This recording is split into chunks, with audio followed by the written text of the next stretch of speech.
은혜로운 찬양 감사드립니다. 여러분 강단 오른쪽에 배너 한번 보시죠. 추수감사절 제목과 주제입니다. 따라서 하십니다. 감옥 속에서도 넘치는 기도와 감사. 여러분들을 주의 말씀으로 인도합니다. 사도행전 16장 25절에 보면 따라서 하십니다. 한밤중에 바울과 실라가 기도하고 하나님께 찬송하고 감사하더니, 여기에 한밤중이라고 하는 것은 물리적 시간적 의미도 있지만 바로 절망의 밤이기도 하고 고통의 밤이기도 하고 눈물과 상처의 밤이기도 합니다. 바울과 실라가 복음을 전하다가 감옥에 갇혔어요. 그런데 그 감옥은 잠깐 있다가 나올 수 있는 감옥이 아니라 소위 정치범 수용 감옥인데요, 한 번 들어가면 나올 수가 없는 종신형 아니면 사형을 집행받는 로마 반란죄의 누명을 쓰고 들어간 감옥이기에, 그래서 그 감옥을 절망의 감옥이라고 말할 수가 있습니다. 그런데 중요한 것은 이 절망의 감옥에서 눈물과, 그리고 그 감옥 들어가기 전에 재판을 받는 중에 엄청 정말 옷에 먼지가 나도록 매를 맞았습니다. 그래서 거의 죽도록 매를 맞고, 그런데 한밤중에 저들이 일어나서 하나님 앞에 어쩔 수 없이 원망과 투정하는 그런 투의 기도가 아니라 하나님께 넘치는 감사와 또 찬송을 하나님께 올려드릴 때에 그 감옥에서 나중에 놀라운 기적이 일어납니다. 여러분, 감사가 있지만 넘치는 감사가 있습니다. 넘치는 감사와 넘치는 기도는 하나님 받으시고 하나님께서 때가 되심이 응답하시고 우리가 할 수 없는 각종 기적으로 축복하실 줄로 믿으시기를 주의 이름으로 축복합니다. 추수감사절을 준비하면서 말씀을 묵상한 가운데 제 머릿속에 자연스럽게 지나가는 어떤 공식이 떠올랐습니다. 아직 학계에는 보고된 것은 아니지만 그러나 영계에는 보고가 되었습니다. 한번 알아맞혀 보시죠. 시험입니다. 자, 감사 더하기 감사는 뭘까요? 자, 감사의 수학 공식인데요. 뭘까요? 행복입니다. 그 톨스토이가 행복론이라고 하는 좀 두툼한 책을 적었습니다. 아마 모든 사람들이 살아가는 중요한 목적 중에 하나가 행복이 아닐까요? 그래서 사람이 행복하는데 뭐가 필요하냐? 어떤 사람은 돈을 이야기하고 어떤 사람은 건강을 이야기하지만, 그러나 톨스토이는 말하기를 감사를 꼽습니다. 사실 우리가 아무리 잘 나가고 돈이 많고 건강해도 감사치 못하면 본인이 늘 불행하게 생각하는 거죠. 근데 뭔가 좀 내가 부족해도 감사하면 하나님이 행복의 축복을 주실 줄로 믿습니다. 사랑하는 성도 여러분, 행복하시기를 주의 이름으로 축복합니다. 자, 두 번째 공식입니다. 감사 곱하기 감사는 뭘까요?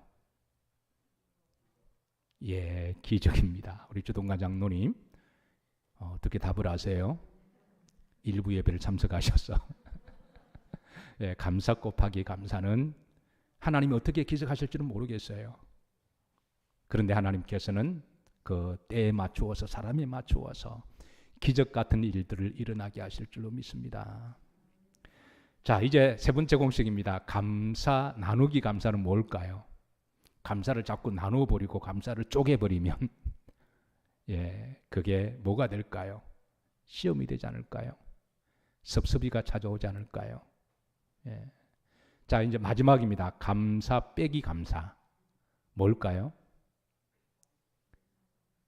참고로 논술 시험이니까 답은 여러 개 있을 수가 있습니다. 근데 제가 기도하고 제가 이제 내린 나름대로 답은 감사 빼기 감사는 불행이라고 생각해요. 아무리 감사할 걸 많이 줘도 자꾸 감사를 빼버리면 나는 불행하다고 생각하는 것이죠. 사랑하는 성도 여러분, 성경은 우리들에게 따라서 하십니다. 범사에 감사하라. 우리들에게 범사에 감사하라. 그리고 가장 감사해야 될 대상을 첫 번째 시편 136편 1절에 보시면 따라서 하십니다. 여호와께 감사하라. 그는 선하시고 인자하심이 영원함이로다. 오늘 장로님 기도 가운데 죽을 때까지 감사라는 기도를 하셔서, 그런데 우리가 천국 가면 더 많은 감사를 하게 될 줄로 믿습니다. 여러분 감사하시되 끝까지 하시고 죽을 때까지 하시고 하늘나라 갈 때까지 하시기를 주의 이름으로 축복합니다.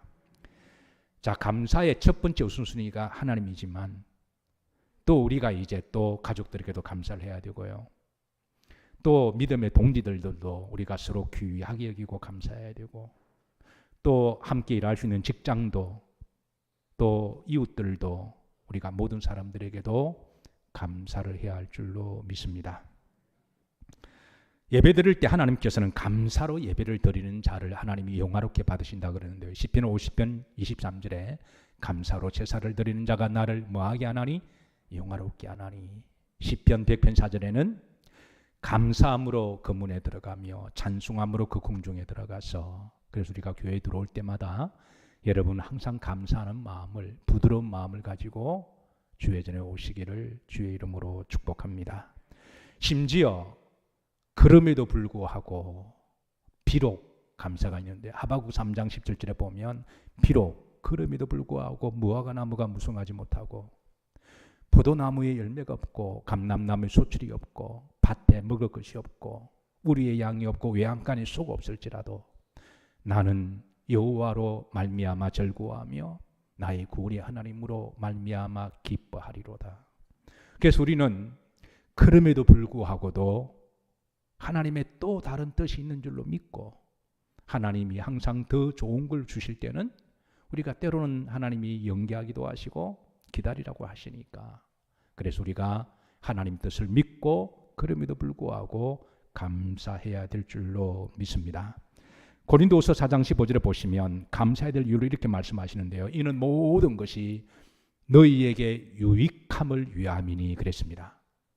이는 너희에게 유익하게 하기 위해서 많은 사람의 감사로 말미암아 은혜가 더 넘쳐서 하나님께 영광을 돌리게 하려 함이라. 그래서 감사라고 하실 때는 하나님 우리에게 유익하게 하기 위해서 감사라고 하신 줄로 믿으시기를 주의 이름으로 축복합니다. 자, 질문 다시 합니다. 감사 더하기 감사? 이 떨어지면 천국 못 가요. 감사 더하기 감사? 감사 곱하기 감사? 감사 나누기 감사? 앞으로 삐지지 마시기를. 감사 빼기 감사? 톨스토이가 행복론에서 또 재미있는 비아냥거리는 말도 적었더군요. 제가 이걸 할까 말까 고민하다가요. 행복론에서 감사하길, 행복하고 난 사람 감사를 제시했잖아요. 근데 불행하기를 좋아하는 사람은 원망과 험담하는 사람이래요.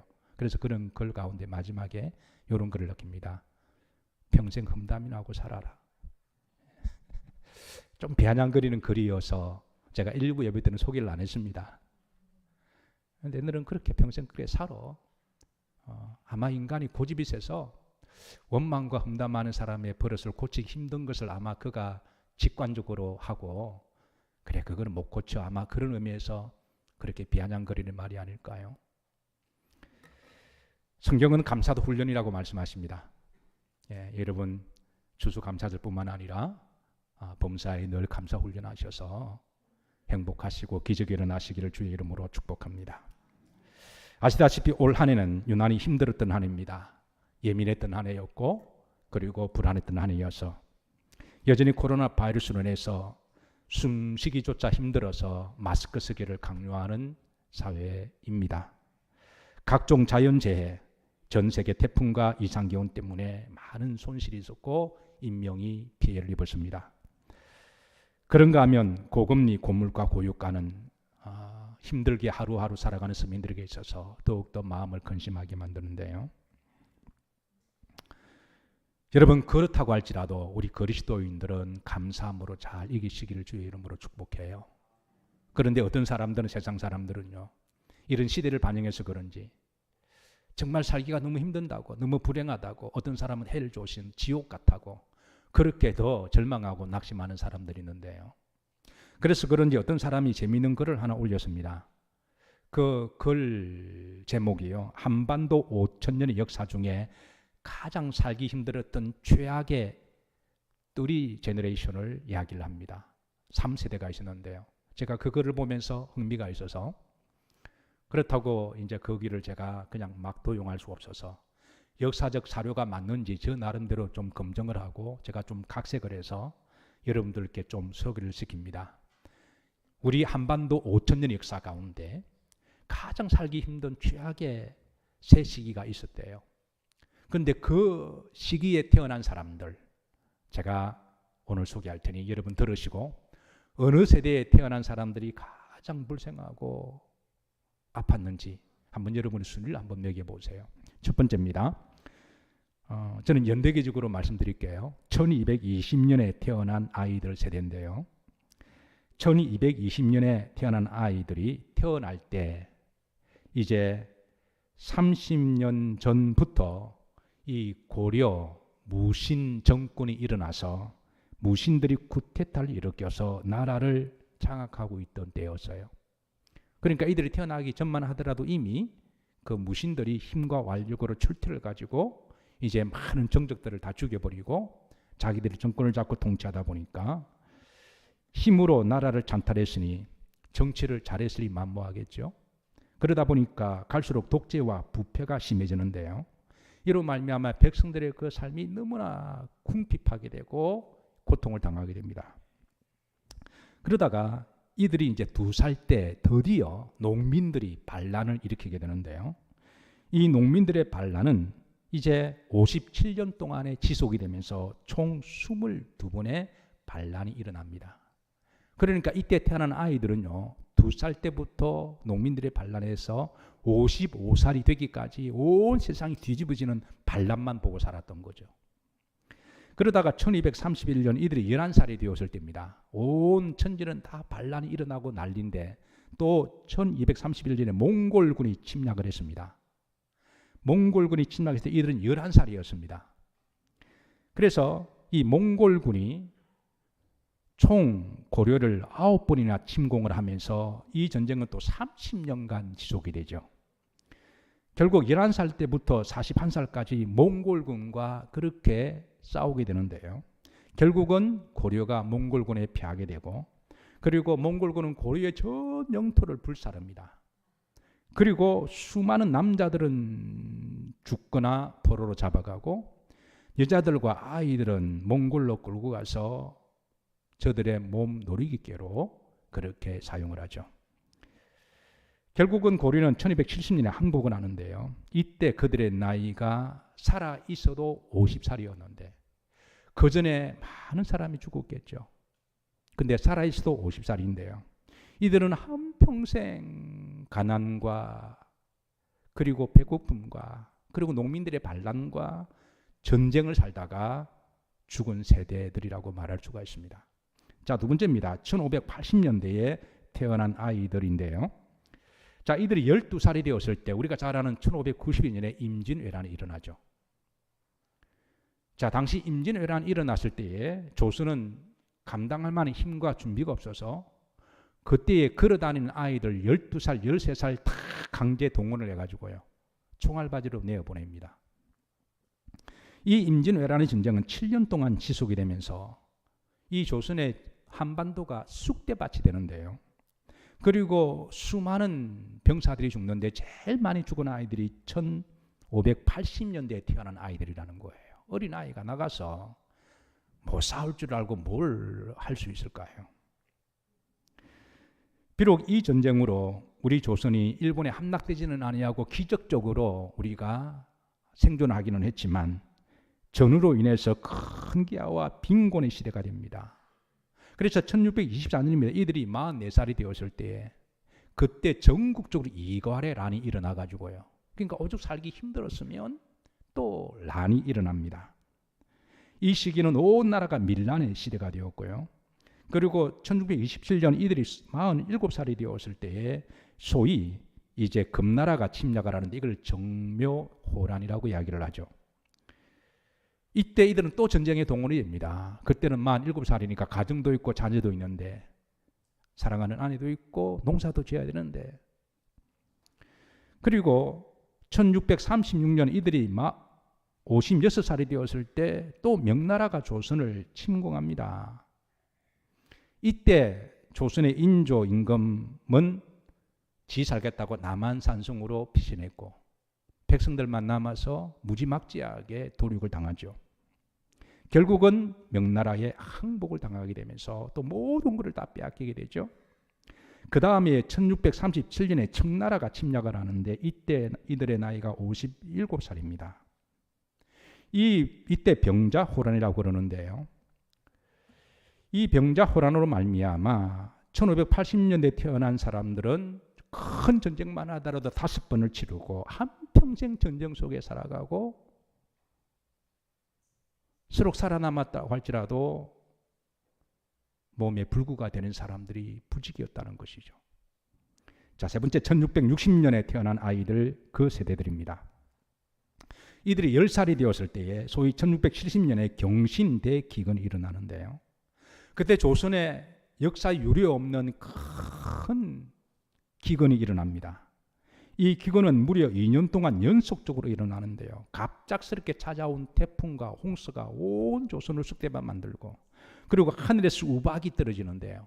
우박이 지나가다가 맞아 죽은 사람도 있고, 우박이 얼마나 크냐면 또 땅은 지진이 일어나고, 그리고 병충해가 와서 논과 밭이 쑥대밭이 되고요.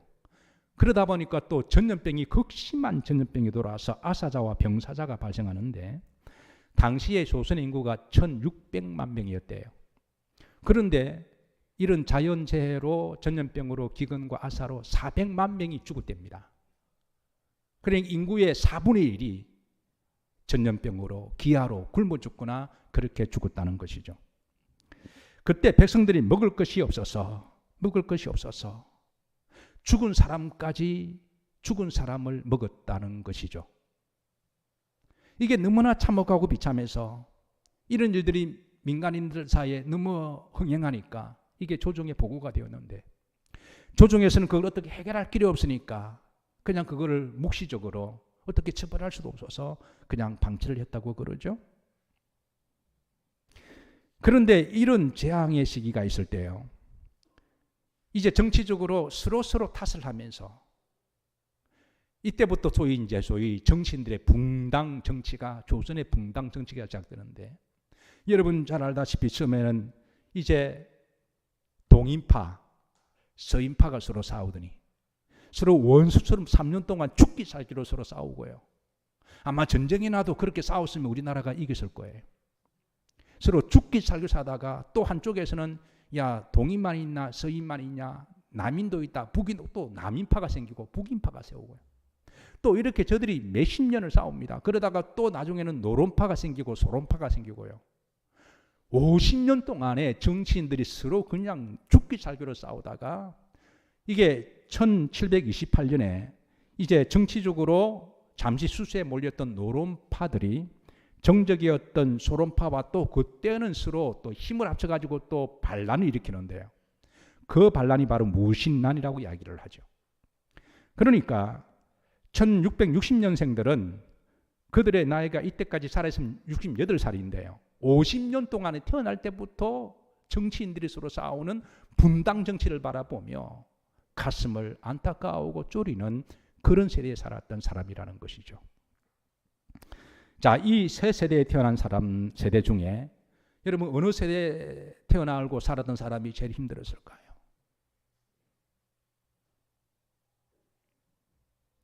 아마 이거를 소개하는 사람의 의도가요, 우리가 분명히 살기 힘든 시대인 것은 맞기는 하지만, 그러나 우리 한반도 조선의 5,000년의 역사에 비하면 그래도 그때보다는 지금이 살만한 세상이 아닌가, 아마 그렇게 좀 알리고 싶어서 이거를 적었던 것 같아요. 분명 여러분 우리가 살기 힘든 시절인 것은 틀림이 없습니다. 그러나 여러분 한반도 5,000년의 역사 가운데 우리나라에 복음이 들어와서 지금처럼 최고로 잘 사던 시대가 여러분 바로 우리가 살던 시대가 아닐까요? 힘들고 어려운 점도 있지만 그래도 여러분 이제는 우리나라가 세계 나가면 그래도 등수로 따지면 10등 안에 들어가는 나라가 되었어요. 우리나라 사람들이 어디를 가더라도 비자 문제 가지고 이제는 거절당하지 아니하고 오히려 한국 비자만 있으면 오히려 존중을 받는, 국제 무대에 서더라도 I'm Korean 그러면은 야 그래도 부러워하는 사람들이 많아졌다고 하는 것, 하나님 우리나라를 놀랍도록 축복하신 줄로 믿습니다. 물론 여전히 어려운 부분도 있지만 그래도 우리가 지금 태어나고 지금 살아가는 것이 복이 아닐까요? 받은 복을 헤아려 보며 힘들고 어려울 때 감사함으로 잘 이기시기를 주의 이름으로 축복합니다. 오늘 본문에 보시면요, 시간 관계상 제가 간단하게 말씀드릴게요. 오늘 본문에 바울과 실라가 빌립보에서 복음을 전했습니다. 이런 복음을 전하는 거 참 좋은 일이잖아요. 축복이잖아요. 그런데 빌립보 지역에서 복음을 전하는데 귀신 들린 여종이 있었어요. 점을 치는데 귀신같이 잘 칩니다. 귀신 들려서니까. 많은 사람들이 점 보러 왔습니다. 그런데 이 여종이 점을 너무 잘 치니까, 돈을 너무 많이 버니까 이 여종을 이용한 주변에 전주들이 있었는데요. 그 돈을 자기들끼리 나누어서 그렇게 호의호식을 한 거죠. 그런데 바울이 그 여종이 귀신 들려서 아무리 점 잘 치면 뭐예요? 정상적인 삶을 살아갈 수가 없는데요. 인격적으로 맑은 정신 가지고 살아가지 못하는데 그건 불행인 거잖아요. 그래서 바울과 실라가 불쌍히 여겨서 예수님의 이름으로 맹하노니 물러갈지어다. 그래서 귀신의 영이 떠나고 그 아이가 정상이 되었습니다. 여러분, 우리가 한 시대를 살아가면서 맑은 정신을 가지고 살아가는 건 복입니다. 건강한 인격을 가지고 살아가는 건 복이에요. 그 아이가 정상으로 돌아왔으니 귀신의 영이 떠났으니 점을 못 치게 되었죠. 그런데 문제는 그 전주들이 돌아버린 거예요. 더 이상 돈을 벌 수가 없어서. 그러니까 귀신 들린 사람보다 이 전주가 더 나쁜 놈 같아요. 아니, 고쳐주었으면 기본적으로 고맙게 생각해야죠. 그래서 바울과 실라를 고소를 했습니다. 이 사람들은 이미 돈을 가지고 로마의 관청들과 다 매수가 돼 뇌물을 주고 서로 한통속이 되어서 권력을 가지고 있는 사람들이라. 바울과 실라를 고소를 하는데 그 고소 제목을 로마 사람들이 제일 극도로 최고형을 내리는 소위 말해서 반란, 로마 반란죄를 걸었어요. 이거는 전례적으로 이 제목에 걸리면 이거는 한 번 감옥에 들어가면 나올 수가 없고 종신형 아니면 사형입니다. 재판을 받는 과정 중에 옷에 먼지가 나도록 그냥 죽도록 맞았습니다. 걸레가 되도록 맞았어요. 그리고 감옥에 갇혔습니다. 바울과 실라가 얼마나 억울할까요? 복음을 전하다가 선을 행하다가 이 일을 했으니 얼마나 억울할까요? 여러분, 복음을 전하다가 선을 행하다가 좋은 일 하다가 혹시 낙심하지 마시기를 주의 이름으로 축복합니다. 그런 일을 당하면 시험 들거나 나 다시는 이제 전도 안 해, 나 다시는 교회 안 나가, 여러분 그러지 마시기를. 그거는 마귀의 역사입니다. 하나님은 다 보고 계시고 선을 행하다가 낙심하지 말지니 때가 되면 거두리라. 이게 바울과 실라가 한밤중에, 절망의 밤, 고통과 눈물의 밤에 그 감옥에서 하나님께 기도합니다. 그런데 그 기도가 그냥 어쩔 수 없이 하는 기도가 아니라, 억울하고 원통해서 하는 기도가 아니라 하나님께 넘치는 감사의 기도였어요. 하나님이 그 기도를 받으셨어요. 그런데 오늘 25절 말씀 보시면요, 바울과 실라가 한밤중에 감사와 하나님께 찬송하였더니 죄수들이 듣더라 그랬거든요. 여러분, 성도가 어려운 일을 당했을 때에 세상 사람들은 원망하고 불평하는 게 아니라 그럼에도 불구하고 감사하면 주변 사람들이 보고, 여러분, 아, 저 사람들은 정상적인 사람들이 아니다. 그런 가운데 감사하는 것을 통하여 뭔가 깨닫고 은혜를 받은 줄로 믿으시길 바랍니다.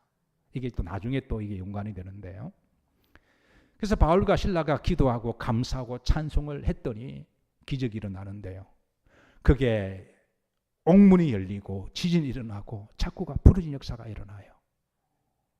여러분, 감사 곱하기 감사가 뭐라 그랬나요? 기적이라 그랬습니다.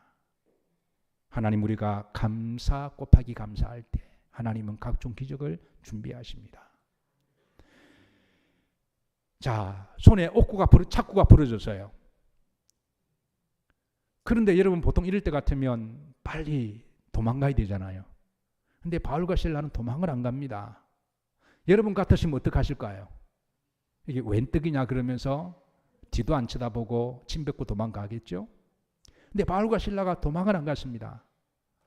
간수가 아무것도 모르고 자기를 하려고 그랬습니다. 왜냐하면 당시 로마의 법은요, 그 죄수가 도망가면 그 죄수가 받을 그 처벌을 지키는 간수가 고스란히 다 받게 되어 있는데, 이 사람들은 사형인데 이 사람들이 풀어나면 자기가 사형당할 거니까 그래서 자기를 하려고 그러는데, 바로 그때 바울과 실라가 우리가 여기 있노라, 내 몸을 해하지 말라 그러는 거죠. 이때 간수가 큰 충격을 받습니다. 아니, 도망갈 수 있는 상황 속에 도망가지 아니하고 걸레처럼 얻어맞아 몸 하나 가누기도 힘든 상황 속에서 한밤중에 일어나 넘치는 기도와 찬송을 한 것을 보고, 저 사람들은 도대체 어떤 사람들일까? 평상시에 눈여겨보다가 저들에게 기적이 일어났을 때 저들은 바울과 실라에게 묻습니다. 내가 어떻게 하여야 구원을 받으리까?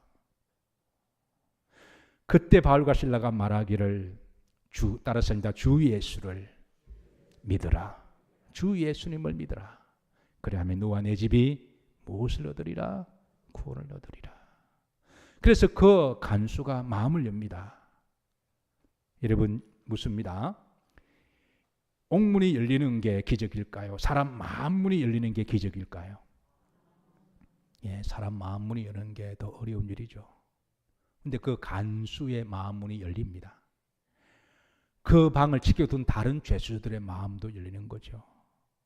아마 바울과 실라가 이것 때문에 도망가지 않았을까요?